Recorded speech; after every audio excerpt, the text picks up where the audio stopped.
We're good. Hello, my name is Bryce Tubbs. With me today is Steve Orrill. And, he's a leadership coach at Today Will Be. And he helps aspirational visionaries get straight with themselves so they can, make their impact. And he's a writer, a coach, and a poet. I'm super excited to be able to have you here. Thanks so much for coming on the show today. Oh, no problem. Thanks for having me, Bryce. I'm looking forward to having a conversation, see where it takes us. Excellent. Before we get started, for those watching, if you're watching this from any other location outside of our free community, I just want to personally invite you inside. It's a mastermind where we come together and support each other every day. So I'm going to leave some links either above or below the video for you to come check it out and join us inside. Now, what was life like before you got into coaching? What was the catalyst that brought you into the field? Yeah, so before coaching, I'd worked in the IT industry for about 15 years. And I had a good career there. I was relatively successful, at a decent income. I wasn't wanting for anything. I could pay my bills, have a house, car, few holidays every year. I was respected by people, respected by peers, but it was never a glove that really fit me well, if you know what I mean, Bryce. There was always this nagging thing in the back of my mind that there was a bigger purpose, something else that I should be doing with my life. And it would hit me from the moment I took my head off the pillow every morning. I could feel it. There wasn't that level of excitement, enthusiasm about what I was doing. And I'm really passionate about people. I'm really passionate about having conversations that empower people and help people find their full potential inside of them. I'm all about stretching the boundaries of our human potential. So I wanted to take the lead with that, and I took a leap of faith. I got rid of the corporate job in the best way possible, and fulfilled my own aspiration, I guess, of being an entrepreneur and starting my own business, and helping other people by doing that. So you touched on it a little bit when you were talking about the full potential, but what problems are people generally trying to solve when they come work with you? Yeah, so I work with, as you kind of read out at the start, I work with a group of people that I call aspirational visionaries or creative visionaries. And what they are, they're really the people that they look at the world and they see so much more for it than what they're currently doing with themselves. The kind of people that I want to work with and that I do work with have these big grand dreams of wanting to make positive change in the world, whether that be ending racial inequality, whether that be reducing our carbon emissions so that our planet will survive, or other environmental causes, ending animal suffering, bringing more positivity and hope into our day-to-day work, and more areas where humanity can fulfill our potential. So it's a difficult niche to define. And I'm sure as coaches, we all come across that challenge of trying to get language to really say what it is that we're trying to say and attract the right group of people. But yeah, those are the kind of people that I work with. They're generally probably in a similar place to I was, where they wake up in the morning and they're like, meh, I'm not too keen on what it is I'm doing today. There's something bigger, there's something grander that I want to do. And when I say get straight with themselves, it's about, are you playing a big enough game? Is what you're doing really fulfilling you? Is it too easy? So asking them the tough questions to really make sure they're straight with themselves, and to help them see that potential within them. I think as humans, we have become accustomed and we naturally like to play small with our goals. No, I'm not too bothered about that. When actually, I'm really excited about doing that. And I help people see that, and I help them make sure they believe that what it is they want to do, they feel that it's something they can actually achieve. Mm-hmm. Yeah, when you were first saying, I was like, wow, that actually sounds a lot like you when you were first starting. So I'm glad that you're able to really throw down the rope and really help other people come out just like how you were able to. You know, let me ask you this question. So right now, we're in a time of transition. Some people are coming out of quarantine, some people are in quarantine, some people are going back into it. You know, maybe what's your biggest takeaway that you've gotten from this slowdown quarantine time?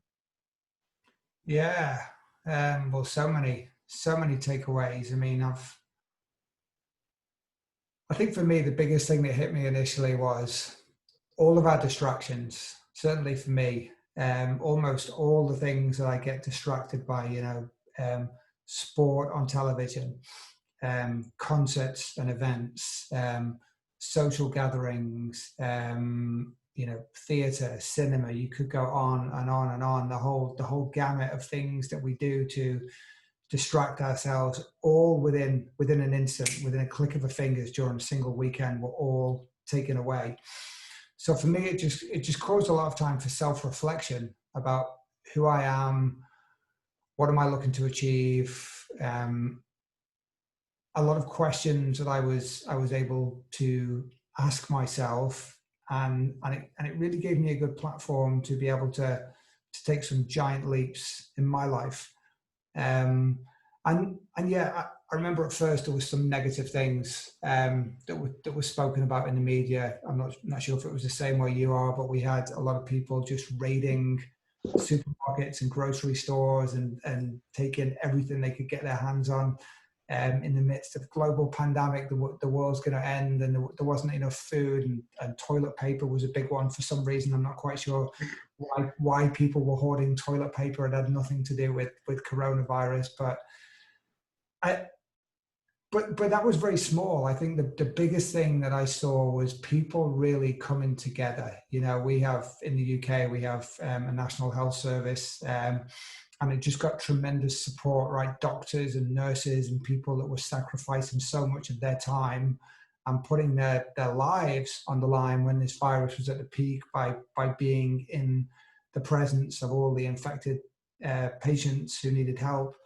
We had the weekly clap, people came together. There was, I think, almost 1 million volunteers when the government asked for volunteers to go on the app.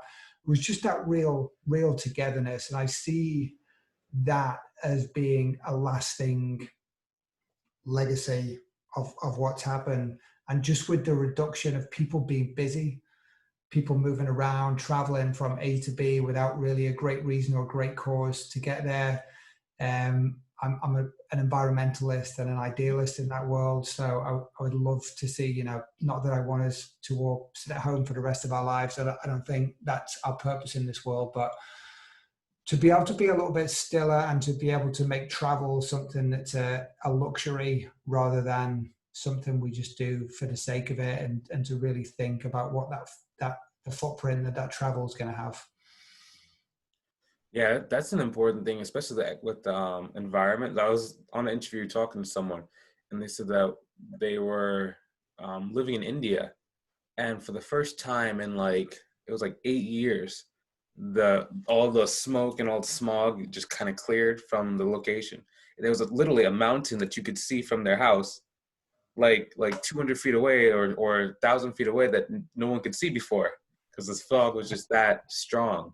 So that's kind of really cool, that I've environment. heard stories. Yeah, I've heard stories like that in China of skies just clearing from a constant smog, and that's a beautiful story where you could see a mountain for the first time. And it just, I think our leaders, our political leaders, have put off all the changes that need to be made to save our planet, which is the underlying bigger issue for this, in my opinion. And they've proven that in the click of a finger, we can easily reduce travel and reduce all the things that are damaging our environment very quickly. If we can do it for a global pandemic, then we can do it for environmental reasons. Yeah, that's so true. I think this time has been for a lot of good. Like a lot of people are focusing on the negative, and there's a lot of negative stuff going on. But at the same time, I mean, in everything you can always find the positive. You know, Let me ask you this question. So just kind of thinking towards the future and looking at the positive, what does life look like for you as far down the road as you like to think or talk about? Um, So I see myself as someone who's going to be working with the people that are going to change the world. Um, names that perhaps you haven't even heard of yet, people that are looking for someone to help guide them through all of the doubts and insecurities they have about the work that lies ahead. I'm sure you can relate to this, Bryce, where there's so much you want to do, so much you want to accomplish, but yet we all have this little voice that sits on our shoulder or sits in the back of our head, or whatever metaphorical place you want to put it, that likes to tell us we're not good enough, that we should play small, that we should just play safe and kind of fit in with whatever the cosmopolitan world believes that we should be doing. So I see myself as really unearthing everything that the most creative and most talented people in the world have to offer, and whether that's through one-on-one conversations like this, or whether it's speaking at larger scale events, or whether it's putting programs together, whether it's retreat centers. Those are the kind of activities that I see myself doing in the future to really help people just kind of like knock, knock, wake up. What are you here for? What's the purpose of your life? Yeah. Are you working on anything new? I know you were saying that you have some coaching programs that you're doing, and maybe some conferences, maybe some workshops. What do you have new going on? Yeah, so I typically run workshops every month and a half or so. I've done the last couple I did was one called Shine Your Light, which is encouraging people to be all that they are, and to understand their why in life. And I just did another one called Recover Your True Self, which is about really identifying the person that we were brought into this world as, and that might have been lost along the way with different characters that we like to exile throughout our life. And programs, so I'm mainly doing one-on-one coaching. I've got a 3-month and a 6-month program of one-on-one coaching.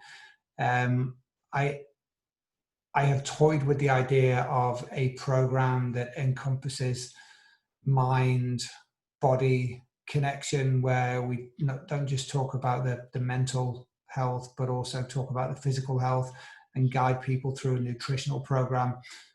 So I expect that will be something that I will launch probably somewhere between now and Christmas, with a view for people to get into their ultimate mental and physical shape at the same time. Probably a shorter program of around the 30-day mark.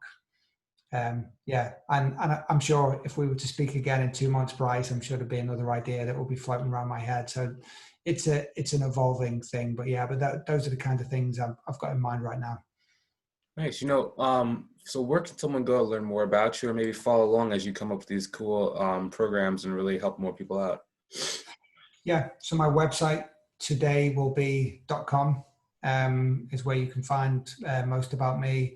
I also post regularly on LinkedIn.